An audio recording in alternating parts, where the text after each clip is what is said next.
Hi, sixth grade. You guys have asked a lot of really good questions over the last couple of weeks, and I am going to try to answer them.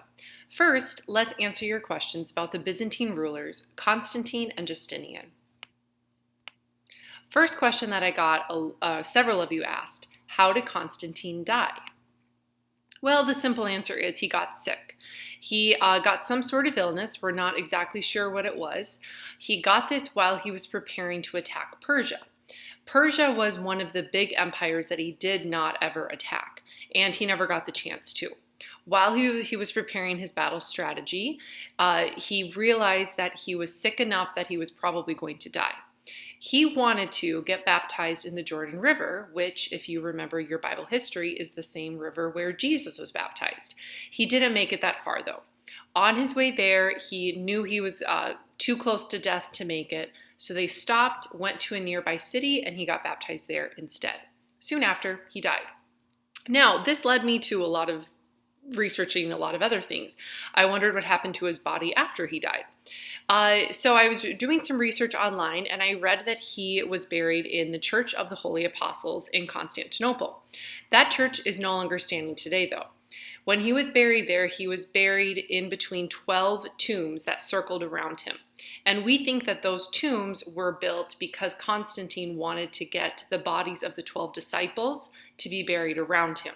That never happened. I don't think we really know for sure where most of those disciples' bodies are. Some churches say they have them, but we don't really know for sure. So Constantine's body was right in the middle, and some other emperors, like Justinian, was buried under there, and a few others as well.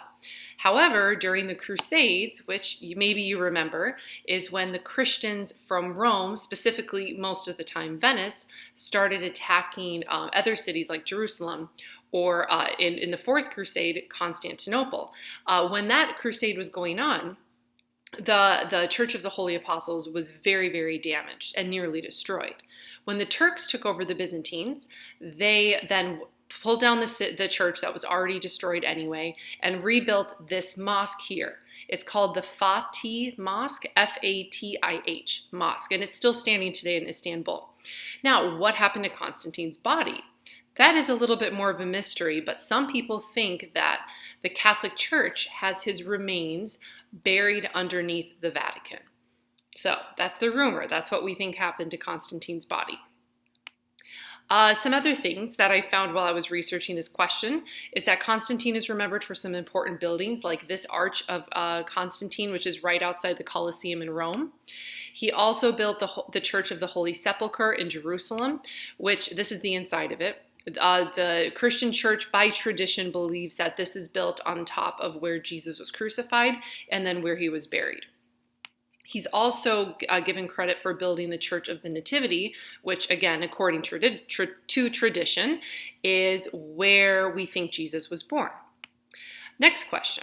How did Justinian become king if he was born into a poor family? Well, basically, it's all because of his uncle. His uncle was the one who named him. His uncle was Justin. Justinian's real name when he was born was called Petrus Sabatius. Now, his uncle Justin was a member of the Imperial Guard, which means he was really, really high up in the military. So high up that he actually became emperor in 518. In 525, Justin, the uncle, renamed Petrus as Justinian and made him Caesar of the Byzantine Empire, which is just like a really high up official title by this point. In 527, Justinian became Justin's co-emperor and became the sole emperor after Justin's death later that same year. So that's how Justinian got out of his poor family and then became emperor. And finally, how did Justinian die? Nothing too exciting. Natural causes. He was old, and he died. Thank you guys for your great questions. I'll keep working on answering them.